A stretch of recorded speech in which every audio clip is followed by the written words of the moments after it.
Hello hi welcome back ಶಾಲು ಚಗ್ಗಿ YouTube channel. So ನಾವಿವತ್ತು ತಿಮ್ಮಪ್ಪನ ಹೋಟೆಲಲ್ಲಿದ್ದೀವಿ. ತುಂಬ ಜನ ರಿವ್ಯೂಸ್ ಕೊಡ್ತಿದ್ರು ಚೆನ್ನಾಗಿದೆ ಇಲ್ಲಿ ಫುಡ್ ಅಂತ.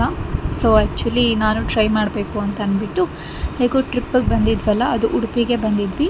ಸೊ ಟ್ರೈ ಮಾಡೋಣ ಇಲ್ಲಿ ಫುಡ್ಡೆಲ್ಲ ಹೇಗಿರುತ್ತೆ, ಟೇಸ್ಟ್ ಹೇಗಿರುತ್ತೆ ಅಂತ ಅಂದ್ಬಿಟ್ಟು. ನಾನಂತೂ ನನ್ನ ತಮ್ಮಗೆ ಸಿಕ್ಕಾಪಟ್ಟೆ ರೇಗಿಸ್ತಿದ್ದೀನಿ, ಇವನೇ ನನ್ನ ತಮ್ಮ. ಸೊ ನನಗೆ ಇಲ್ಲೆಲ್ಲ ಏನು ಇಷ್ಟ ಆಯಿತು ಅಂತಂದರೆ ಎಲ್ಲ ಫುಡ್ಡು ಇಷ್ಟ ಆಯಿತು. ಸ್ಟಾರ್ಟಿಂಗಿಂದ ಹಿಡಿದು ನಮಗೆ ಎಂಡಿಂಗ್ವರೆಗೂ ಏನೇನು ಬೇಕು ಎಲ್ಲ ಚೆನ್ನಾಗಿ ಸರ್ವ್ ಮಾಡ್ತಾರೆ. ಟೇಸ್ಟ್ ಕೂಡ ಸೂಪರಾಗಿದೆ. ಕಾಸ್ಟ್ ವೈಸ್ ಕೂಡ ಬರ್ತಿದೆ. ನಾವು ಬಂದಾಗ ಕಡಿಮೆ ಜನ ಇದ್ದರು, ಬಟ್ ಇವಾಗ ಸಿಕ್ಕಾಪಟ್ಟೆ ಜನ ಬಂದುಬಿಟ್ರು ಮಧ್ಯಾಹ್ನ ಮೇಲೆ ಅಂತೂ. ಹಾಗೆ ತಿಂದಿದ್ದೆಲ್ಲ ಮುಗಿಸ್ಕೊಂಡು ಮಲ್ಪೆ ಬೀಚಿಗೆ ಬಂದ್ವಿ. ವಾವ್ ಅಂತಲೇ ಹೇಳ್ಬೋದು. ಸಿಕ್ಕಾಪಟ್ಟೆ ಕೂಲಾಗಿದೆ.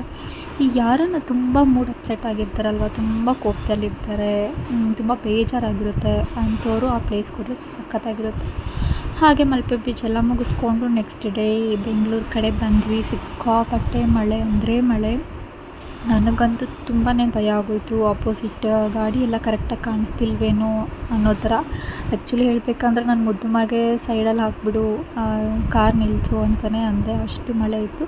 ಬಟ್ ಗ್ರೀನರಿ ಮಾತ್ರ ಸಿಕ್ಕಾಪಟ್ಟೆ ಚೆನ್ನಾಗಿತ್ತು. ನೇಚರ್ನ ಎಂಜಾಯ್ ಮಾಡಿದ್ವಿ. ಸೊ ಘಾಟ್ ಸೆಕ್ಷನ್ ಅಂತ ಅಂದರೆ ನಾವು ನೇಚರ್ನ ಎಂಜಾಯ್ ಮಾಡಲೇಬೇಕು ಅನ್ನೋದು ನನ್ನ ಆಸೆ. ಸೊ ಮಳೆ ಎಲ್ಲ ನಿಂತ ಮೇಲೆ ನೋಡಿ ಆ ಫಾಗ್ ಎಷ್ಟು ಚೆಂದ ಇದೆ ಅಂದರೆ ಸಿಕ್ಕಾಪಟ್ಟೆ ಚೆಂದ ಇದೆ. ಏನೋ ನಮಗೆ ಎಲ್ಲೋ ಇದ್ದೀವಿ ಅನ್ನೋ ಥರ ಫೀಲ್ ಆಗುತ್ತೆ. ಸೊ ಎಲ್ಲ ಮುಗಿತು, ಫೈನಲಿ ಬ್ಯಾಂಗ್ಳೂರಿಗೆ ಬಂದ್ವಿ. ನಮ್ಮ ಬ್ಯಾಂಗ್ಳೂರಲ್ಲಿ ಸಿಕ್ಕಾಪಟ್ಟೆ ಟ್ರಾಫಿಕ್. ಅಲ್ಲಿ ನೋಡಿದ್ರೆ ಟ್ರಾಫಿಕ್ಕೇ ಇರಲ್ಲ. ಇಲ್ಲಿ ಮಳೆ ಕಡಿಮೆ, ಅಲ್ಲಿ ಮಳೆ ಜಾಸ್ತಿ ಇತ್ತು.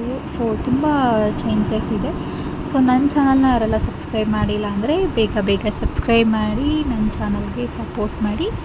Thank you. ಬಾಯ್.